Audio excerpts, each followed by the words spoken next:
欢迎您回到新闻大白话的节目现场，我是钱子，介绍这1个小时的来宾。首先是资深媒体人董志森，是大家好，以及国际政治专家赖玉乾老师。主持人好，观众朋友大家好。另外是前海军舰舰长吕礼师。主持人好，各位观众大家好。好，观众朋友，中日的关系现在在外交上非常的紧张，两边要切八段了吗？我们来看看高市早苗，今天早上他在官邸接受媒体的访问，根据朝日新闻以及日本共同社的最新报道，他是这样讲的，他说跟习近平在会谈的时候确认将全面推展日中战略互惠关系，这样的想法没有任何的改变。可是关于要不要撤回他讲台湾有事这样的说法高市没有回应。那另外呢，我们看到 G20 即将登场了，高市跟李强可能会见面吗？这是日本方面的消息说会争取2个人在 G20 见面，可是北京给了一巴掌，甚至是冷回应。我们来听听看。发言人曾表示，李强总理在 G20 期间没有会见日本领导人的安排，但日方一再声称对同中方对话接触持开放态度。中日两国领导人是否有可能在 G20 期间进行接触？李强总理没有会见日方领导人的安排，请日方自重。好，你看到毛宁很冷淡的说，请日方自重，你就知道这个外交在这2国之间现在看起来已经是冷到最低点了，冰到最低点了。而我们看到中日的争端在网络上面也是越演越烈有嘻哈的节奏，还有讽刺的动画，在中国大陆包括 CCTV 都在传播。我们来看看这个画面。高市天天在高市，对着历史不老实，对着邻国耍无知。高市别继续搞事，小心玩火的后果没人能为你收拾。紧张算不清，就像往外面甩烂摊。锅再堆得像座山，别把和平挖完。好，你看到这个嘻哈风格的影片在前一天也在央视的 Facebook 上面被发布了而且有英文的歌词，可见中国大陆的这个宣传系统是非常热烈的在推播像是这样子的一个动漫，这样子的一个动画是要让国际社会知道中国大陆非常的不爽。而另外呢，高市早苗的这个台湾有事这件事情延烧，日本的这个日经中文网有一些报道说，这个中国大陆的一些活动就是日本商人方方面面的一些活动被延期会被取消的情况正在扩大，截至昨天已经达到20项。中日紧张的状况之下，中国大陆的航班减少非常多，有航空分析师说19号光是一天取消的退票大概就是50万张。中国大陆的国企也悄悄下了旅游禁令，有一些生意上的往来或者是公事上的一些谈判暂停，都先取消。而中国大陆的这个抵制呢，好像看起来已经在发酵了，包括在池袋街头居然有这么空旷的一幕真的是吓坏人。这不是深夜这是白天通常这个地方是车水马龙人声鼎沸。而另外我们看到水产商也认为打击蛮沉重的而且呢敦促日本政府应该做出解释，他们是商人，他们要赚钱那当然他利益受损，他就希望政府可以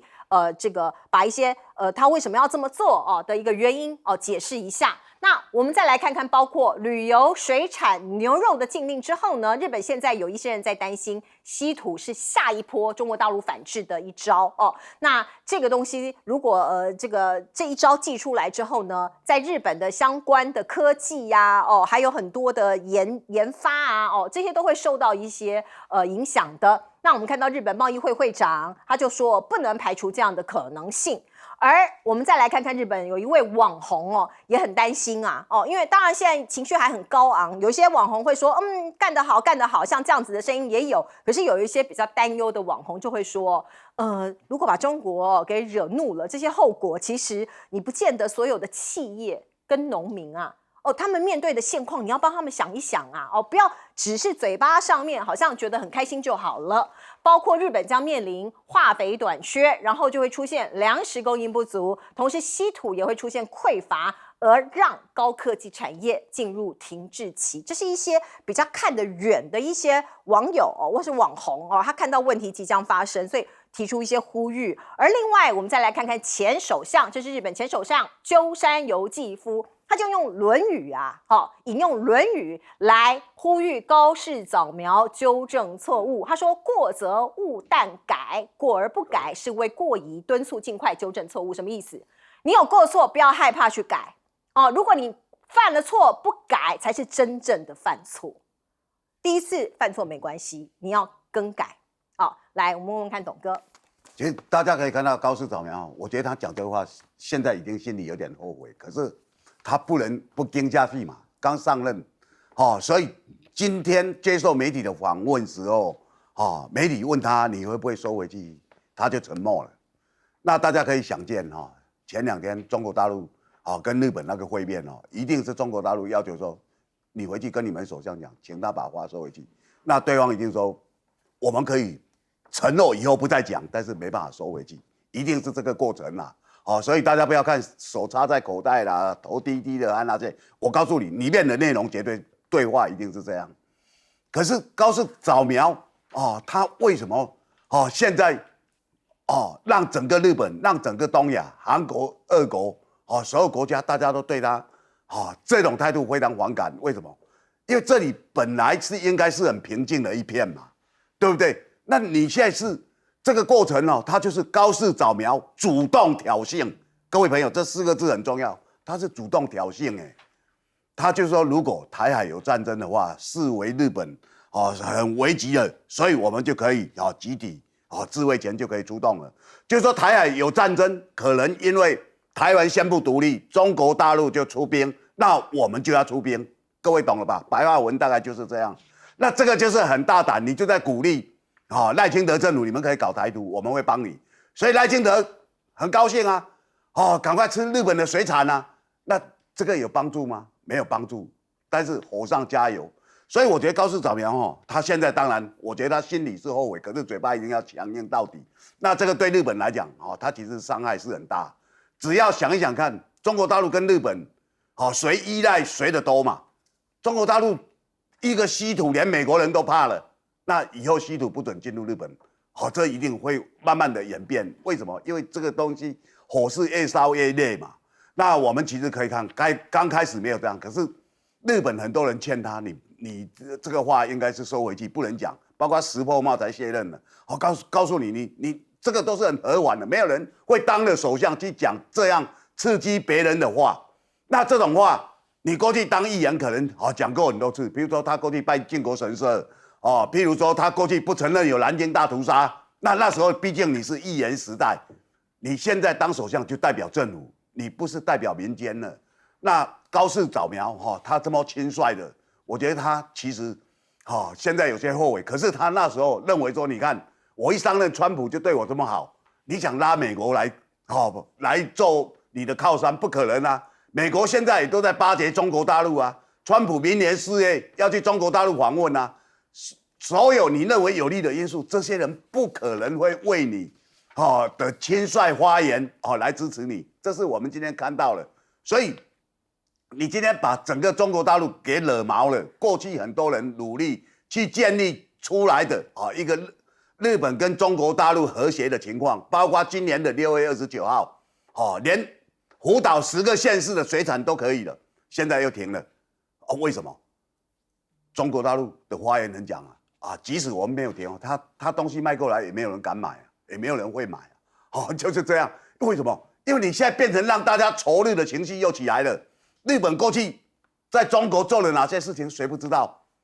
那你高市早苗是否定这些构成的，你今天还要在这种节骨眼上耀武扬威，那其实这就是整体中国人他没办法接受的嘛？怎么会容许你在那边猖狂？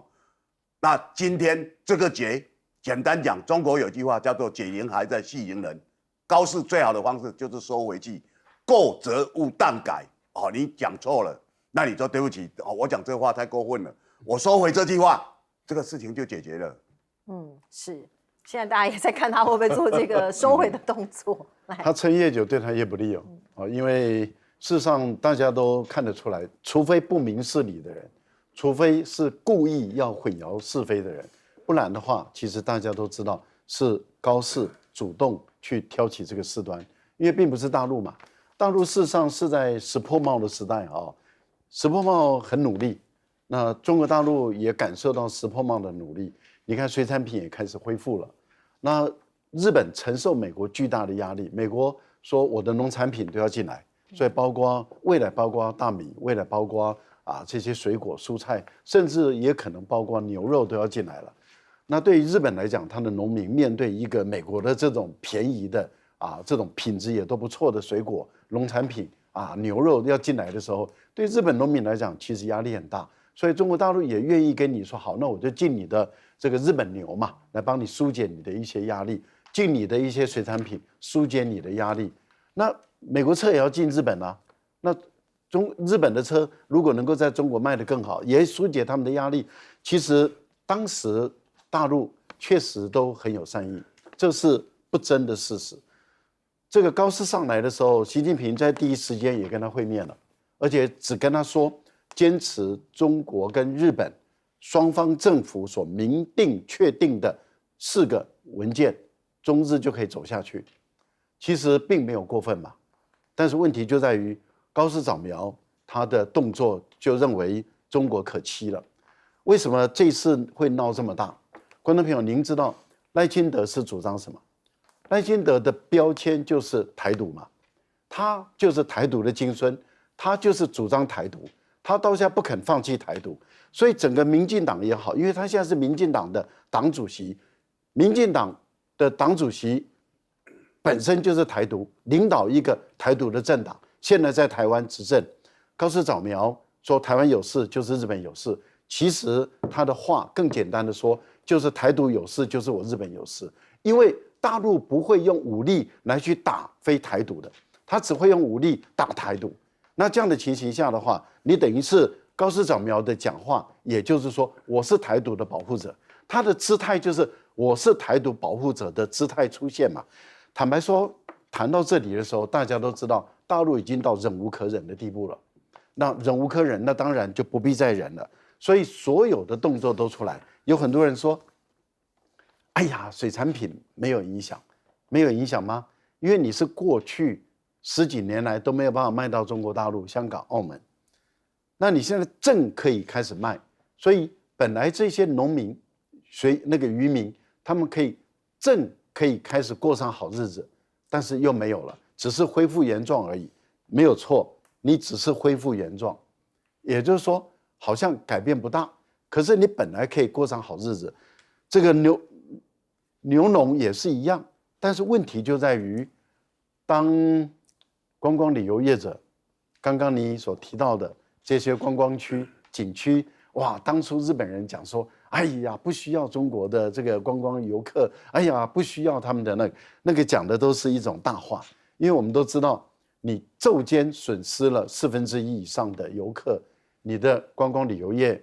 你的运输业、你的餐厅、你的服务业，你各方面所延伸出来的，其实很快的就会产生影响。更何况这个才是第1步而已，还有第2步，还有第3步，还有第4步，所以我觉得是会越来越加强，越来越强化。我个人认为，在讲风凉话的，或者是在台湾有些媒体在带风向的，特别是高市早苗现在也在准备带风向的，说，哎呀，他只是说话说过头而已，说过头你就收回嘛。但是你为什么不收回？那就代表不是说过头，是你刻意准备的。为什么？因为你曾经是一个媒体人，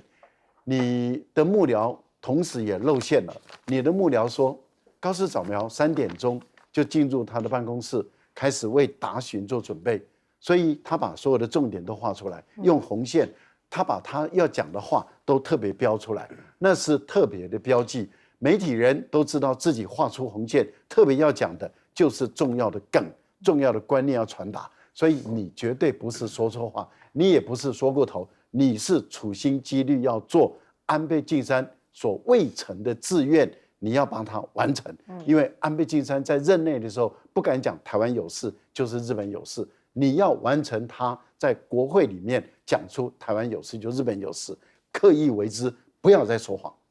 好，我们来请教舰长。高市早苗可能不只是他想要完成安倍晋三的一个在国会答询的时候讲这个话，他甚至要超越，也就是我不但呢青出于蓝，而且胜于蓝。这是我对于高市早苗的一个猜测啊。但是我们如果回到10月31号 APEC 的现场的话，其实高市早苗他跟习近平主席实际上是双方确认准备要全面扩大那两国之间共同利益的战略互惠关系，也就是在这之前其实关系是很好的。那关系为什么变坏了？就是你讲这个话嘛。而且现在那个讲说希望 G20 的时候日方要自重，其实这是一句很重的话。而且我们必须这样讲，毛宁他已经很客气了，他只是讲日方哦，他应该要讲的是高市早苗你要自重啊，不要再把那个椅子拉到旁边去，然后靠到这一个国务院总理的身边啊，或者是你走路走到一半，哎，突然靠上去。其实毛宁讲的是这么一件事啊。那另外呢，我们讲到说有关于很多人说啊，没关系，那个现在那个大陆的观光客不去没关系，这样子很好啊。那个我们刚刚看到东京池袋这样子很清爽啊。其实我们这样讲，你有帮他们的这一些从业人员想吗？而且实际上来讲，我们看到现在的所有的市场其实是大家是连结在一起的哦。你现在中国大陆的游客不去，你的这一些无论是药妆啊，或者是电器啊，你卖的不好，接下来也就是你会遇到你的产业整个萧条。这个就是我们中国人讲的也就是一日之所需，百公司为备。那也就是说，其实未来是非常值得日本人那个要注意的，也就是例如说我们讲水产品啊，在2022年之前，我们看到了这个中国大陆进口的将近25%，可是我们看到自从你开始福岛排放核污水的时候，它就变成这么一点点了。那也就是说，现在好不容易要开放了，有机会回到2022年的时候，但是其实你又讲出这个不得体，而且不应该，而且根本不关你的事的话的话，马上的又要回到这个也就是进口非常非常少的一个之前的一个地步了。所以我们这样讲啊，一个国家的领导人其实主掌了一个国家的前途，所以不能乱选啊。是，俄罗斯出手了。我们看到今天他公布了一个画面哦。它就是来自于俄罗斯的外交部，它发布日本在1946年投降的画面哦。某种程度媒体解读是在警告日本，所以呢，俄罗斯的外交部发言人也说了这一段话，我们来听听看。Япония сейчас однозначно свидетельствует о том, что страна встала на путь ускоренной ремилитаризации. Естественно, мы обращаем внимание на те сюжеты, которые вы обозначили в своем вопросе, включая и стремительный рост военных расходов, и массовую закупку американских вооружений, деструктивное поведение на международной арене, и агрессивную риторику, да и вообще какие-то признаки покаяния за то, что сделали их предки. Если Токио не хочет оказаться в том же положении, что и в 1945 году, следует им усвоить уроки истории и опираться прежде всего на пока еще действующее мирное положение собственной конституции. 好，这两国的外交紧张会影响到区域的安全吗？我们看到俄罗斯跟中国大陆的军方的这个领头人有一个会谈，这是张又侠中国大陆的军委副主席，他跟这个俄罗斯的国防部长有一个会谈围绕两军关系深入交换意见。而另外呢，日本政府在这个时候出了一个报告他说有3个国家这个盟国他们的新世界秩序让大家会让日本人感到非常忧虑。这是来自于日本防卫省智库发布的一份报告，说中国、俄罗斯还有北韩实际的联盟有可能创造一个新的世界秩序，这可能导致东京未来会面临3线作战的局面所以我们这个区域现在越来越紧张了吗？包括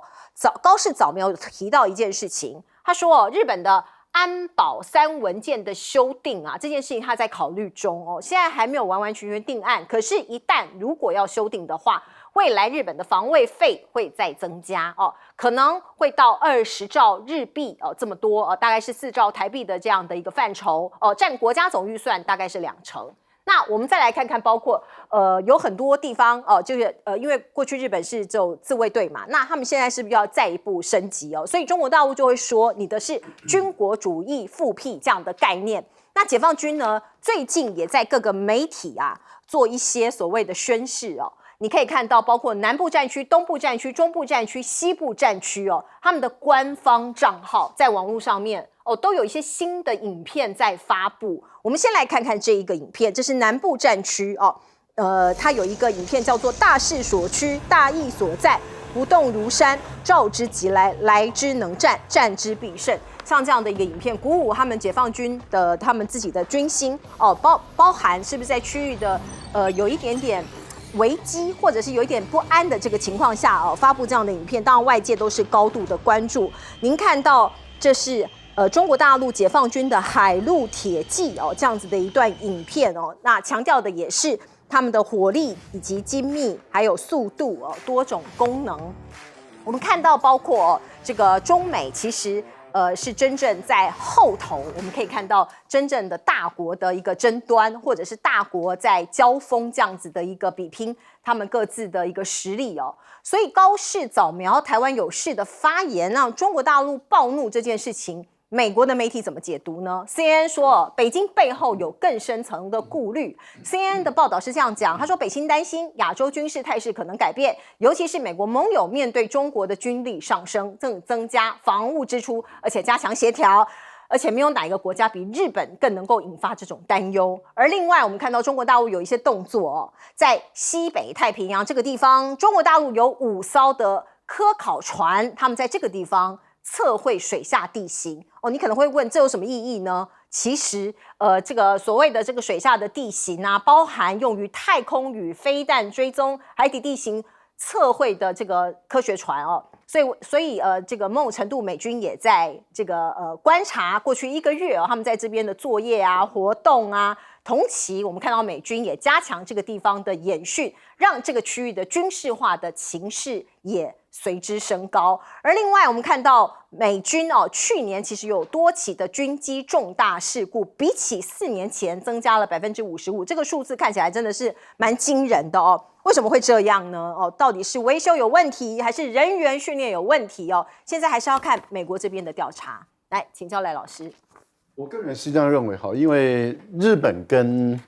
俄罗斯到现在为止都没有签订这个和平协议。其实这个是日本跟俄罗斯都要努力的一件事。为什么和平协议很重要？二战以后到现在已经80年了，那日俄之间一直和平协议签不下来，签不下来的逻辑就是说，两国之间事实上还在交战的状态。因为2次大战的时候，这个俄国也宣布对日参战嘛，所以俄国跟日本的交战在东北以及在北方四岛。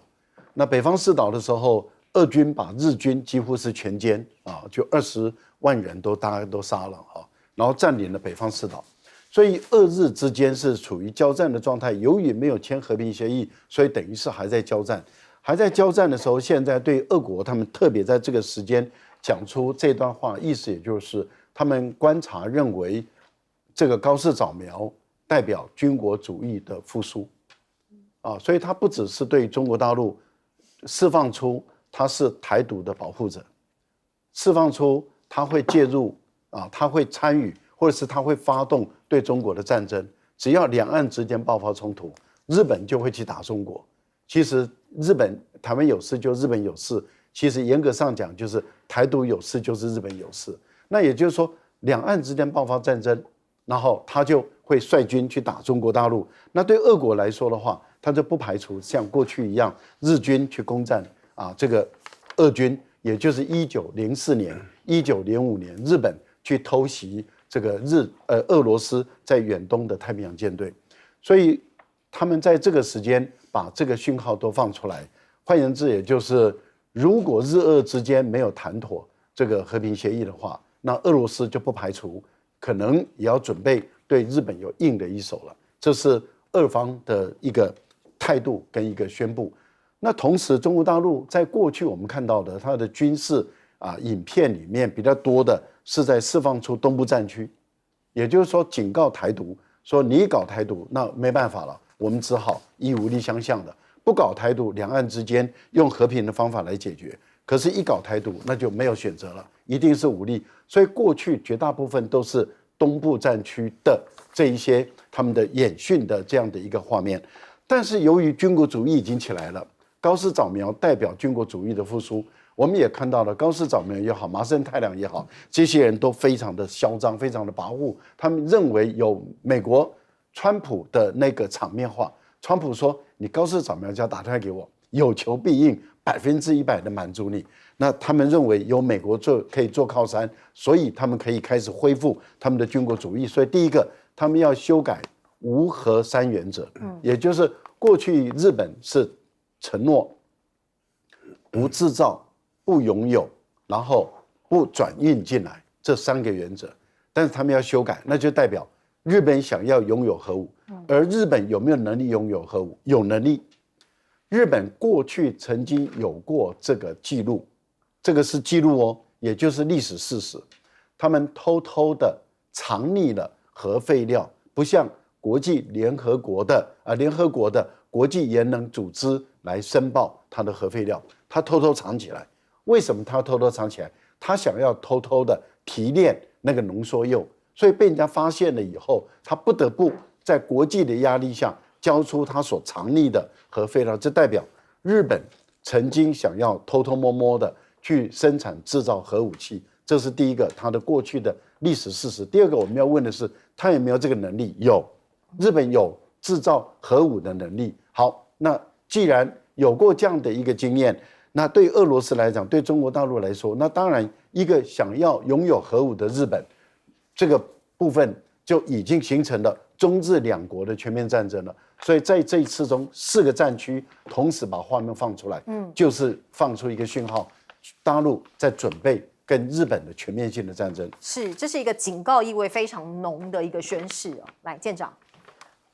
如果我们看到这个美国国会辖下的美中经济及安全检讨委员会，他提到说，台湾应该出资也就是协助菲律宾升级菲律宾的军事基地，真的是这样吗？我们台湾真的现在还是台湾前烟角木吗？那而且我们台湾的军事设施真的是万无一失吗？我们来看一下，这是我在网络上download下来的，这大家看到后面这么高的山就知道这是花莲基地。我们的机堡是没有门的，而且呢，我们看我们的机堡上面其实都是岁月的痕迹啊。那同样的，下面这是 IDF 的那个连队啊，同样也是这个状况啊。那如果说我们来看到去年今年汉光41的这个现场转播的话，我们会看到什么？这个一样也是花莲基地，到现在都没有门。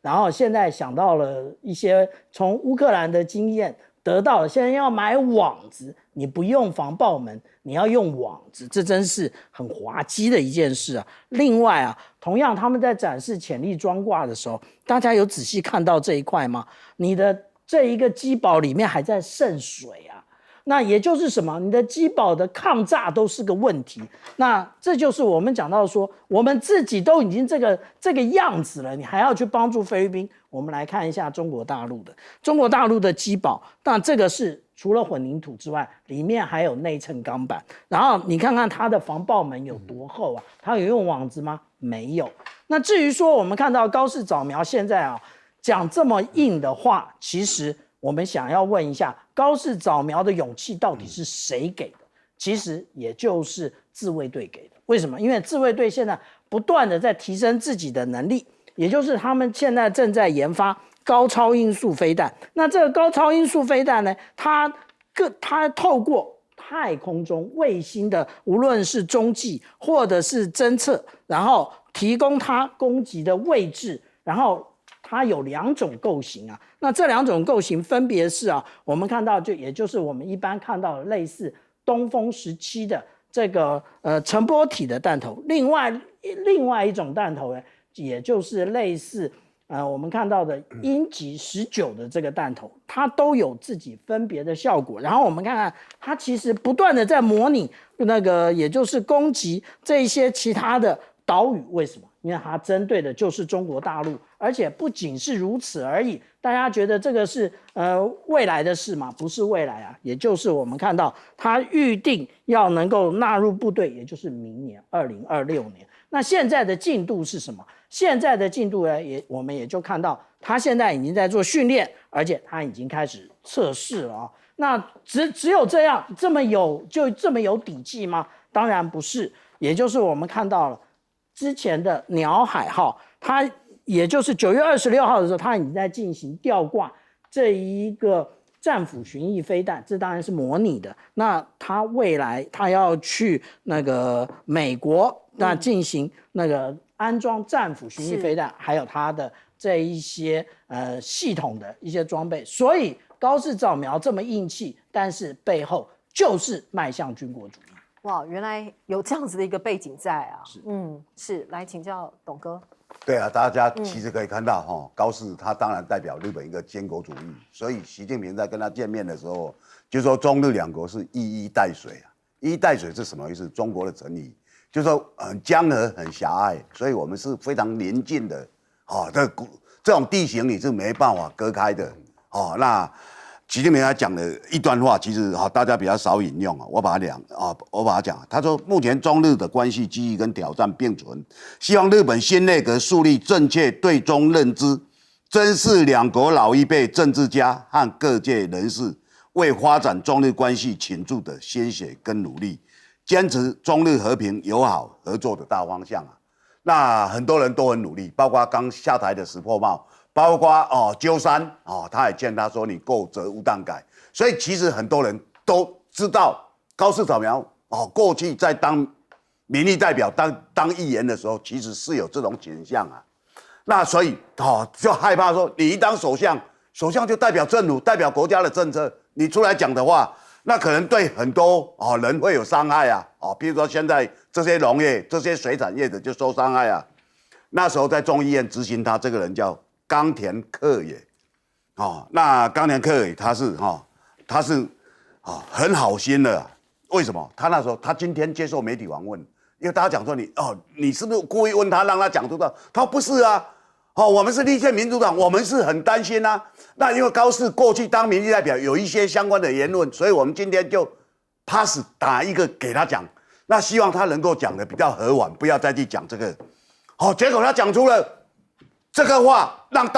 等于说整个情况不可收拾对不对？你要动用这个是什么这些权利什么集体自卫权这些，他说他听了觉得不可思议后来他下来以后，跟他自己同党，他们立宪民主党另外一个议员叫大川博志，他说你再上去再去问他让他在国会把话收回去他说这个在我们日本国会，你在国会讲错话，在国会收回去是可以化解的，结果高市早苗悍然拒绝，他不要他拒绝，就说那就没办法收场了。他说就没办法收场。他说我们已经意料到事态会很严重那我们有考虑到老百姓会怎么想，会中国大陆会怎么应对，所以我们还给他一次机会。那这个就没办法收拾了就他态度非常强硬，我绝不收回。那你今天碰到的情况其实大家刚听小院长讲那些军备你听了就很过瘾。我给大家讲一个基本的观念现在全世界的战争基本上都在参考俄乌战争。那第二场就是巴基斯坦跟印度的战争，它就是飞机、导弹、无人机。简单讲，现在打仗是这样所以你所有大家买的武器，像我们买那些坦克车自走炮老实讲，那些都是无人机的目标。你打他打不到，他在那边电脑设定打你绝对打得到。所以我们现在的情况是这样，那很多人不知道那日本它其实是自卫队，自卫队它非常多的武器在全世界是受到限制的，是包括它的战机或什么那些都受到限制，你就是不能发展某种。那日本现在想说，我自卫队我想扩大，那其实全世界都很生气北韩、南韩、俄国还有中国大陆都很生气，你把你周遭适邻的这些国家都得罪了，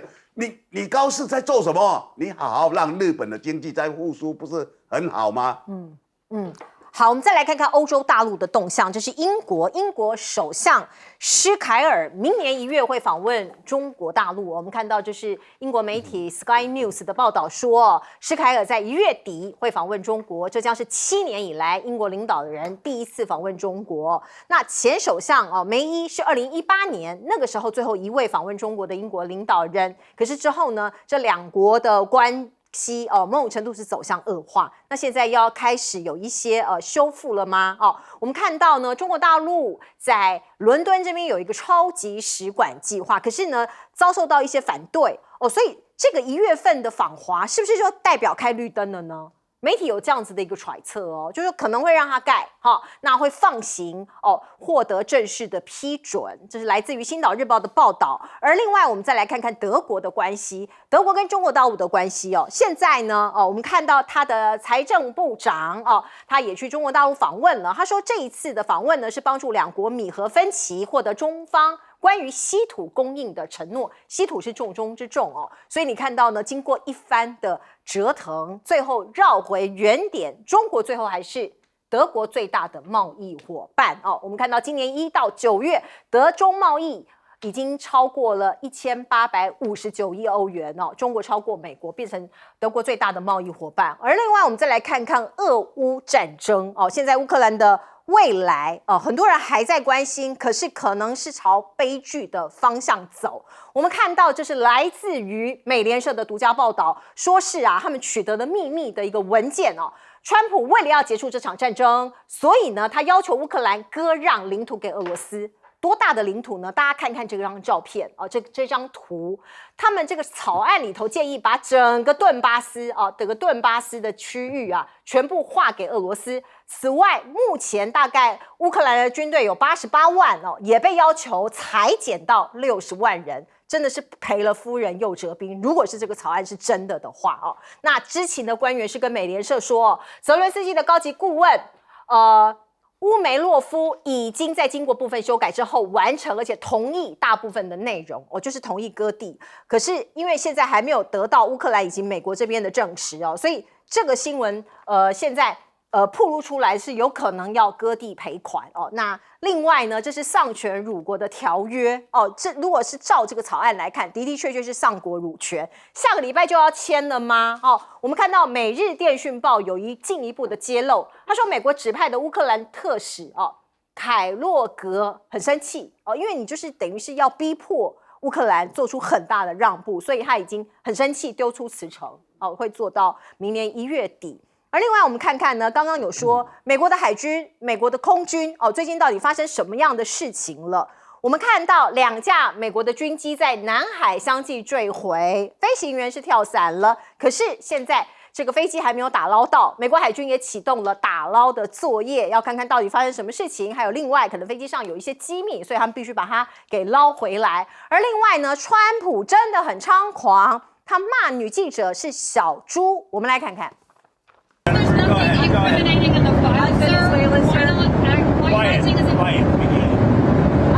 With who? ABC News, sir. Fake news. ABC fake news. One of the worst in the business. I think the license should be taken away from ABC because your news is so fake and it's so wrong. What did the president mean when he called reporter piggy?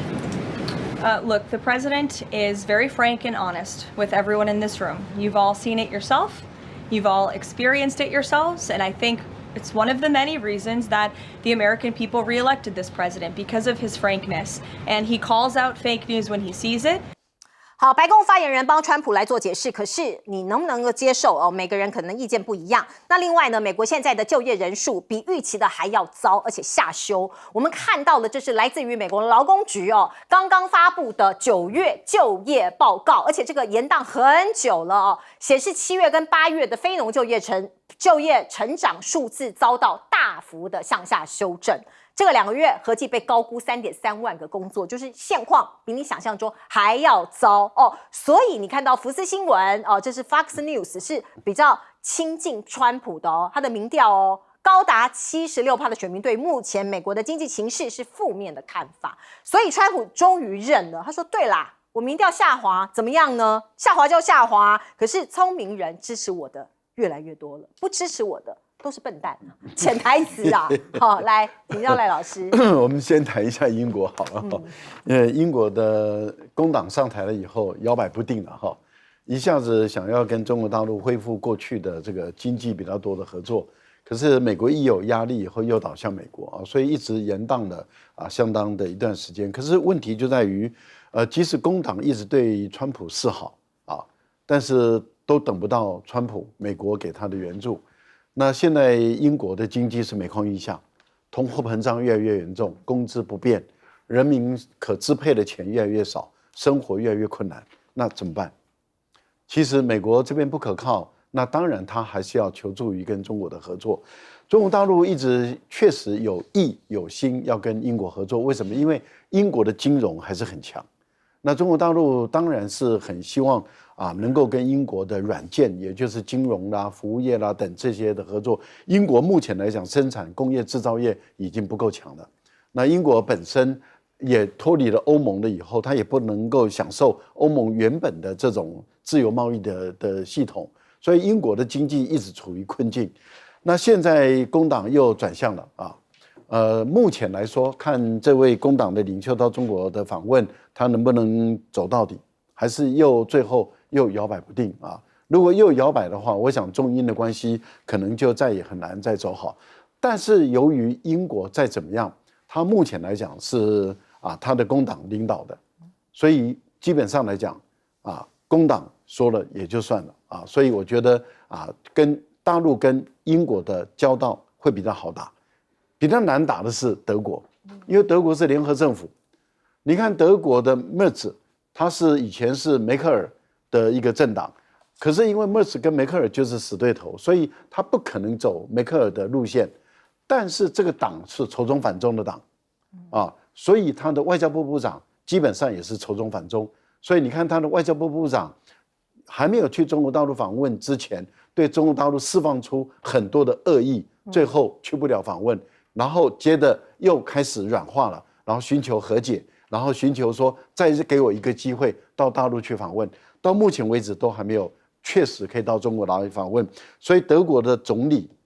他变成是无法到中国大陆来访问。那要等到什么时候没有人知道。可是问题是中国大陆是德国的第一大贸易伙伴，不是美国。过去曾经有很短的一段时间是美国，现在又回来。中国大陆是德国的最大贸易伙伴，可是德国不是中国大陆最大贸易伙伴呢？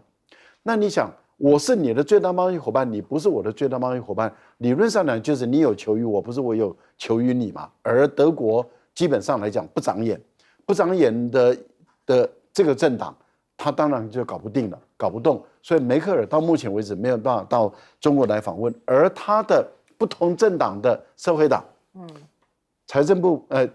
财政经济的兼副总理，他就可以到大陆访问了。那他的访问基本上来讲就比较成功，所以我们看到德国这样的一个情形，就是分裂出来的两个联合的政府。坦白说，对于大陆来讲，要打交道真的很困难。英国相对来讲反而是比较容易一点的。是，我们进一下广告。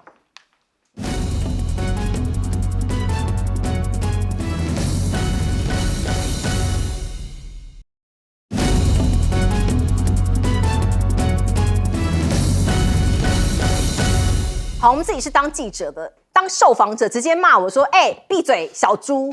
到底应该要怎么回应啊，董哥？不过川普讲这个，大家也不奇怪，他在第一任就好几次就骂记者了那这一任变本加厉。各位你要注意其实川普对于女记者特别的反感。对，为什么？他就心里藐视，他是一个大男人主义嘛。那记者问这他觉得你就是不友善他就呛回去。那呛回去当然用的字眼就不好听就是这样。所以，川普现在在跟媒体界的关系，你知道全世界最强最大的就是梅斗嘛，梅斗被川普告，那他最近又要告英国的 BBC，都是求偿好几亿美元他就是这样，所以川普都用这个，但真正他是用国家的威力的，我就是美国总统，我告你，我司法就有那个那这个情况，其实这些记者被骂，我觉得就只能傻眼，就怎么会碰到这样的总统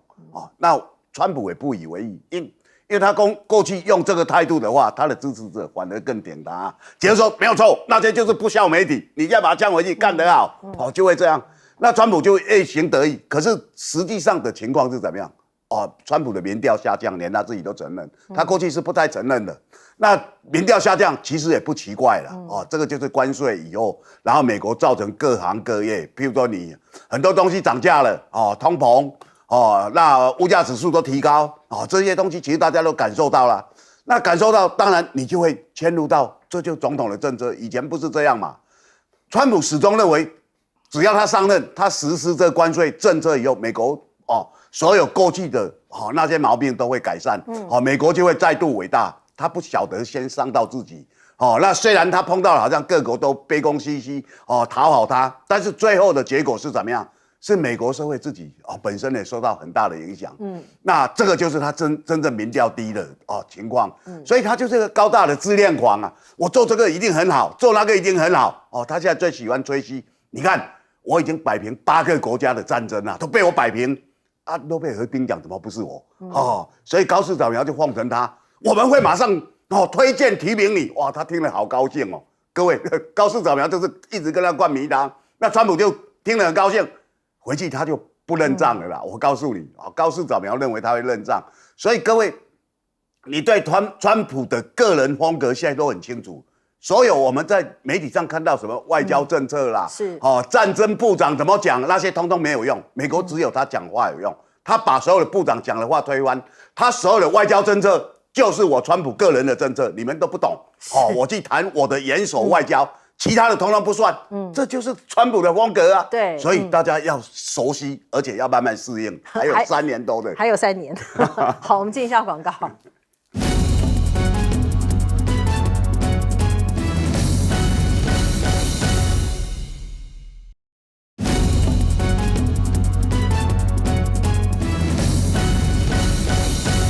好，乌克兰会被逼迫签这个合约吗？像这样的条件提出来已经不是第一次了。可是这一次伴随着这个条件提出的是什么？也就是乌克兰的国家肃贪局说他逮到了这个泽伦斯基身边的人当白手套在贪污。那贪的到底是多少？1亿美元。那这件事情是独立事件第一次发生吗？不是。现在战争打到现在，2025年已经要打了4年了。然后，但是呢，2023年就已经发生了。2023年其实就已经被指出一个土地开发商，他说这个乌克兰总统办公室的副主任塔塔罗夫，他贪污了180万美元。这就证明了一件事情，也就是前方吃紧，后方紧吃。为什么？因为战争的状况不好，然后呢可能会投降，所以赶快贪不然以后就没有机会了。这个其实我们如果看到某些媒体的话，我们就会发现我们一直以为这一个乌克兰快要打到莫斯科了，但是实际上真实的状况是乌克兰快要投降了，而且这个投降的这个条件非常的屈辱我们讲到有割地，那大家说，目前没有讲赔款有赔出去的，也就是给美国的矿产协